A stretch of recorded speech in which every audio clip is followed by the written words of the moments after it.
안녕하세요. 반갑습니다. 반갑습니다. 반갑습니다.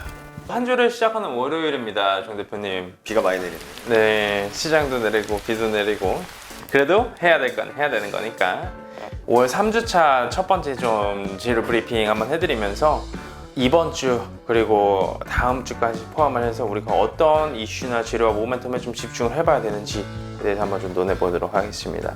이번 주가 네네, 굉장히 좀 중요할 것 같아요. 맞습니다. 우리나라 시장도 그렇고 전 세계도 그렇고 미국을 중심으로 맞습니다. 이번 주에 무슨 이벤트가 있죠? FOMC가 있지 않습니까? 그쵸, FOMC도 있고 이제 한미 정상회담. 오케이.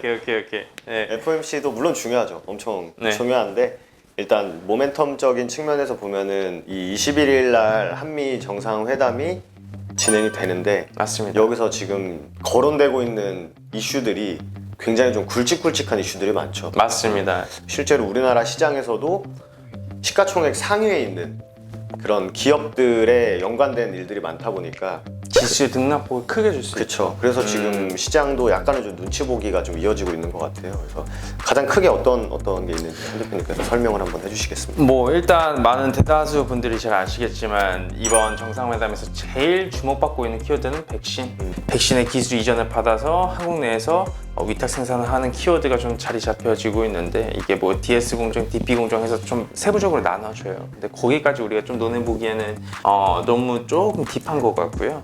백신 CMO 쪽을 우리가 좀 많이 집중해 볼 필요가 있고, 왜냐하면 지금 상황에서는 그냥 백신 CMO다, 할 수 있다, mRNA 키워드만 붙으면 다 올라가고 있으니까. 지금이 이제 한 11시 45분 됐는데 맞습니다. 한 10분 전에 네. 어떤 이연제약이라는 종목이 맞습니다. 갑자기 어떤 찌라시가 탁 나오면서 상한가에 확 들어가더라고요. 지금 어떻게 되는지 그러니까요. 모르겠는데 네네.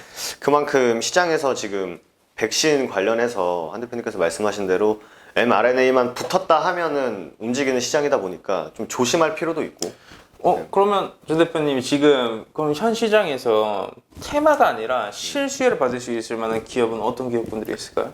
백신 관련해서요. 네, 백신 CMO 쪽으로. 뭐 지금 사실 시장에서 지금 굉장히 핫하죠. 뉴스화된 게 너무 많기 때문에 주말에만 거의 300개 넘게 얘기가 나왔다고 하는데 지금 당장 이제 삼바가 삼성바이오로직스 90만 원을 넘어섰었죠. 맞습니다. 그러면서 관계자들에 따르면 삼성바이오로직스가 될 가능성이 있다라는 얘기가 나오는데 시장은 그렇게 말을 해주고 있는 것 같아요. 지금은. 근데 실질적으로 아무도 모르는 거고 확인해 줄 수 없다라는 내용만 나오다 보니까 좀 조심할 필요가 있고 오늘 같은 경우는 굉장히 많이 좀 밀리고 있죠. 네, 역시 이슈나 뉴스가 많이 나와줄 때는 우리가 좀 보수적으로 봐야 되는 키워드가 맞고요. 뭐 삼성바이오로직스도 좋고 솔직히 이제 녹십자 그룹주도 이번에 같이 각광받을 수 있죠. 그리고 뭐 노바백스 쪽은 SK바이오사이언스가 맞습니다. 이미 좀 얘기가 확정적으로 나온 것 같기 때문에 맞습니다. 재료가 과연 재료가 나오고 후반형을 받고 더 갈지 아니면 선반형으로 재료 소멸이 될지는 어쨌든 간에 시장이 판단을 하는 거기 때문에 저는 사실 이번에 백신 쪽을 생각을 해보면 항상 저는 재료는 선반영된다라고 믿는 사람인데 이 CMO 쪽이 사실 이 마진이 많이 남는 구조이기 때문에 첫 번째 테마의 기대감을 한 템 올라가고 난 뒤에 그 실적 기대감도 충분히 반영될 수 있다고 보거든요. 네. 솔직히 녹십자 같은 경우에는 오창 공장에서 연 10억 도주에서 20억 도주 생산을 해줄 수 있어요. 거기서 이제 절반만 돌아가도 뭐 맞습니다. 어느 정도의 매출이 나올 거다라고 하는 기대감이 아주 유효하다 보니까 맞습니다. 뭐 이런 것들을 한번 체크를 해볼 필요가 있지 않나 생각이 돼요. 그리고 한미 정상회담의 첫 번째는 백신이었고 두 번째가 북미. 그쵸. 이제 북미 대화. 북한과의 이슈가 사실 지금 나오는 거 보면은 크게 네 가지가 이제 백신, 반도체, 북미 관련, 대북 관련 그리고 맞습니다. 이제 2차 전지 자동차 쪽이거든요. 맞습니다. 그래서 지금 현대차는 미국의 8조 투자가 확정이 된 것 같고 맞습니다. 그리고 지금 나오는 얘기로는 반도체를 투자를 많이 해주면서 현대차가 투자해주고 얻어오는 거는 백신과 이제 대북 관련한 좀 긍정적인 움직임을 원한다. 그쵸. 이런 얘기인 것 같아요. 백신 쪽 이제 기술 이전 받아가지고 DS 공정하고 북한 쪽에서는 이제 어떻게 보면 지금 인도적 지원이 거의 확정적으로 나와주고 있다는 식으로 뉴스가 계속 나와주고 있어요. 그래서 지금 이 네 가지의 큰 재료에서 시장은 뭐가 제일 강할지 어디로 수급이 쏠릴지를 조금 계속 좀 지켜보고 있는 상황인 것 같아요. 선반영은 사실 백신 쪽이 맞고, 왜냐면 후반영은 저는 개인적으로 대북 쪽이라고 보고 있어요. 왜냐하면 이건 실무협상적으로 세부적으로 타이트하게 딜이 들어가줘야 되기 때문에. 그리고 반도체, 2차전지 이쪽 투자가 진행되고 있는 부분은 앞으로도 계속 투자 집행은 이루어지는 거니까 꾸준하게 굉장히 롱텀으로 봐야 되죠. 중요하죠. 사실 반도체랑 차는 우리나라 코스피 시장에서 맞습니다. 거의 뭐 한 축을 담당하고 있기 때문에 이번 21일 첫 번째 한미 정상회담이 제일 중요한 상당히 큰 빅 이벤트죠. 엄청 큰 거죠. 엄청 큰 빅 이벤트이기 때문에 재료적인 측면에서 봤었을 때 우리가 절대로 포기할 수 없는 재료다라고 이해를 해주시면 될 것 같습니다. 자, 그럼 두 번째 테마 뭐 한번 소개를 시켜드리고 싶은데, 요즘에 다들 넷플릭스 보시지 않습니까? 넷플릭스 좀 보셨나요?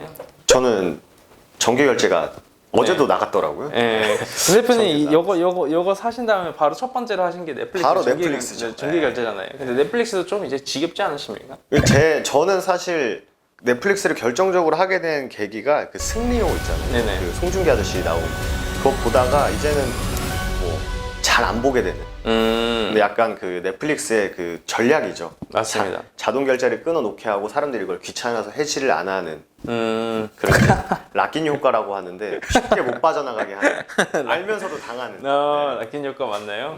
게임할 때 그 정기 결제 나가는 구조랑 비슷하군요. 거의 그런 느낌이죠. 그렇군요. 멜론 이런 것들. 네. 그러면 이제 뭐 넷플릭스가 가면 그 다음에 또 뭐가 와야 될까요? 이제 넷플릭스가 1분기가 가입자 수가 생각보다 적게 나왔죠. 많지 않아가지고 굉장히 좀 그 주가가 많이 밀렸었는데, 그러면서 우리나라 시장에서는 지금 넷플릭스 갔으니 디즈니 와라. 디즈니 와야 된다. 이런 분위기가 좀 형성되고 있는 것 같습니다. 네, 뭐 5월달, 6월달 내에 온다라는 말도 있고 하반기 내에 온다라는 말도 있는데, 기본적으로 좀 관심 있게 봐야 되겠죠. 그렇죠. 기술적으로 봤었을 때도 좀 어느 정도 자리를 잡아주는 종목군들도 좀 있고요. 관련주는 그러면 어떤 종목군들 좀 보는 게 일단 좋을까요? 첫 번째로 알로이스라는 알로이스. 종목이 있고, 두 번째는 코퍼스 코리아. 이렇게 좀 두 종목이 좀 가시적으로 잘 움직이는 종목이다 보니까, 예전에 같은 뭐 뭐 SM 라이프 디자인, 그렇죠. 뭐 손오공 이런 종목들도 있었는데, 손오공은 이제 디즈니의 이사님이 뭐 손오공의 뭐 이사로 왔네 아니네 하면서 좀 테마성으로 움직였던 그런 과거 경험이 있는데, 특징적으로는 알로이스랑 코퍼스 코리아를 좀 집중해서 보시는 게 좋지 않을까 생각합니다. 맞습니다. 후자에 말씀해주신 뉴나 SM 라이프 디자인이나 이런 종목군들은 상대적 고점 부근에서 거래가 좀 많이 쏟아지는 종목군들이죠. 그리고 SM 라이프 디자인 같은 경우에는 그 윤여정 맞습니다. 배우님의 그쵸, 네. 미나리 수혜주로 나오면서 상을 받으니 약간 좀 재료 소멸성으로 주가가 빠지는 사례가 있었기 때문에 그 부분 좀 조심하셔서 보시면 될 것 같아요. 언제나 좀 차익실현이 나와주는 종목군들은 리스크가 크기 때문에 조심스럽게 봐야 된다. 하지만 관심 종목으로 두고 봐야 된다. 추이를 지켜볼 필요는 있다. 네. 이렇게 말씀드릴 수 있을 것 같아요. 자, 그러면 어떻게 세 번째 재료는 한번 소개시켜 주시겠습니까? 강조해도 부족하지 않은 세 번째 테마는 뭘까요? 지지율에 따라서, 움직여주는 말 한마디에 따라서 이제 정치 테마 관련주를 또 가지고 왔는데, 저번 주 금요일 날 보면은 뭐 이재명 씨가 처음으로 윤석열 씨를 제쳤다, 뭐 이런 얘기도 네네. 나오고, 그리고 이번에 이제 5.18 광주 민주화운동이 있었던 이제 달이기도 하고, 굉장히 또 정치적으로 굉장히 좀 중요한 이슈지 않습니까? 그래서 아시겠지만 이제 윤석열 씨가 대학교 서울대 법대 다닐 때 모의 재판에서 전두환 대통령을 사형을 때려버리면서 일약 저 친구 뭐지? 라고 해서 이제 유명해졌던 이제 맞습니다. 사례도 있기 때문에 네. 이번에 5.18은 정치인들에게 과연 어떤 행보를 보일지 굉장히 좀 중요할 것 같아요. 사실 5월 중순하고 6월 초까지 정치 관련된 일정이 좀 있어요. 네. 5.18도 있고 6월 6일날 현충일도 있고, 그냥 가시적으로 정치 테마 시즌에 들어가는 시기이기 때문에 한 3주 연속으로 아마 정치 테마 관련돼가지고 저희가 언급을 많이 드렸을 거예요. 그게 정치 테마는 위험하다라고 누구나 다 얘기를 하지만, 눈 떠보고 어느 순간 후에 보면 3월부터 6, 7월까지는 어떤 종목을 사놔도 계속 올라가죠. 수익 보관입니다. 그런 점을 좀 한번 상기시켜 드리고 싶어요. 왜냐하면 5년 만에 오는 대선 시즌이기 때문에 우리가 절대 포기할 수 없죠. 아마 그 시장에서 이제 종목을 쥐락펴락하는 그 누군가들도 정치 관련 주들을 쉽게 포기할 수가 없죠. 맞습니다. 무조건 하겠죠. 네. 그렇기 때문에 뭐 지금 저희가 계속 강조드렸던 상대적으로 여쪽에 뭐 이재명 씨, 상대적으로 야쪽에 이제 윤석열 씨에 좀 집중을 하는 게 좋지 않나라고 좀 많이 강조를 드렸던 것 같고, 그리고 김종희 씨 입에서 자꾸 거론되는 인물이 한 분 계시지 않습니까? 김동연 씨인가? 네네네네, 그분. 그래서 네.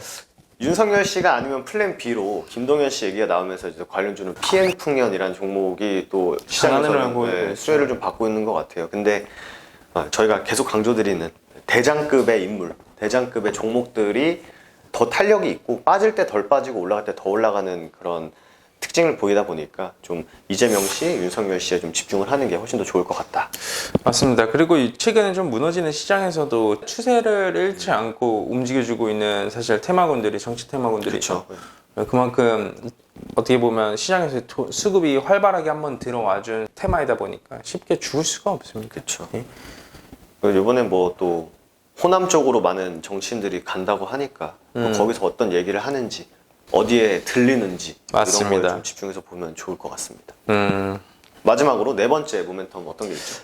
마지막이라고 하면 역시 저희가 요즘 시장에 흔들리고 있는 최고의 화두가 결국 인플레이션이지 않습니까? 그래서 뭐 인플레이션 하면 지금 현 시장에서 대표적인 키워드로 잡을 수 있는 게 철강석과 철강의 가격이 끝없이 올라간다라고 판단이 되고 있어요. 그래서 이 관련주들은 신고가를 보여주고 있고 끝없이 올라가지만 그럼에도 불구하고 보수적인 관점이라도 관심 종목으로 넣어놔야 된다라고 판단이 되고 있습니다. 예전에 경제 위기가 왔든 쓰나미가 오든 지진이 일어나든 솔직히 박살 났을 때 기본적으로 그 다음 돈이 풀리고 올라간 키워드가 철강 쪽이죠. 그렇죠. 그러니까 시장에서는 철 쪽을 굉장히 네. 아무래도 포스코라는 대장주가 있다 보니까 맞습니다. 이 대장주의 흐름에 따라서 좀 철강주들이 원자재 안에서도 가장 좀 강한 흐름을 맞습니다. 보이고 있고 뒤따라서는 뭐 구리 그리고 뭐 알루미늄, 뭐 합금, 원유 쪽도 세죠. 네, 원유 뭐 이런 뭐 곡물 뭐 시멘트, 곡물, 별의 별. 그러니까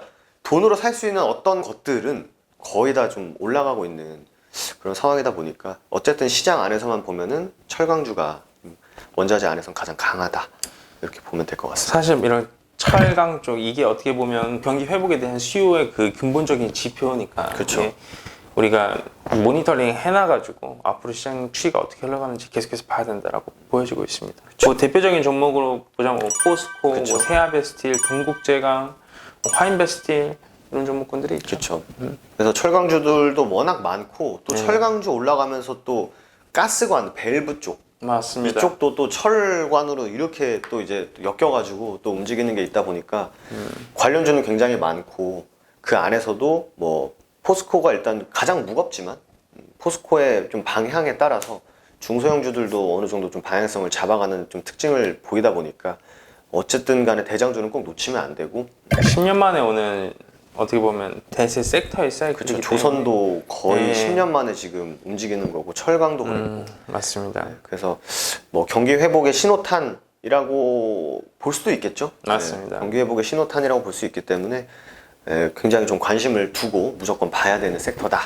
예전에 그 북미 대화 했었을 때 러시아 가스관 관련주 해가지고 올라가는 종목군들이 지금 어마어마한 그 신고가를 달려가고 있죠. 그쵸, 뭐- 그런 거 보면 참 주식시장이라는 게 이 기대감이라는 키워드는 돌고 도는 것 네, 같아요. 돌고 도는 것 같습니다. 어떤 종목이든 그냥 한 번에 죽으라는 법은 없는 것 같아요. 존버는 승리합니다. 그래서. 네, 그래서 정말 맞아 기업에 문제 있고 뭐 대표가 회인 100명 이런 기업만 아니면 언제든지 기회는 주기 때문에 내가 이제 이걸 어떻게 시나리오를 세우고 어떻게 대응을 하는지를 잘 세워둔다면 맞습니다. 언제나 기회는 있다라는 말씀 드리고 싶어요. 오너 리스크 있는 종목군도 있잖아요. 감자 때리고 유상증자하고 해임 백령하고 이런 기업분들만 아니라면 웬만한 종목군들은 다 테마 받아가지고 다 포트폴리오만 잘 구성해두면 다 수익권에서 그렇죠. 나오죠. 그리고 트렌드에만 안 뒤처진다면 지금 시장이 조금 흔들리고 있는 건 사실이지만 맞습니다. 저희가 처음에 말씀드린 대로 21일에 큰 이벤트가 있다 보니까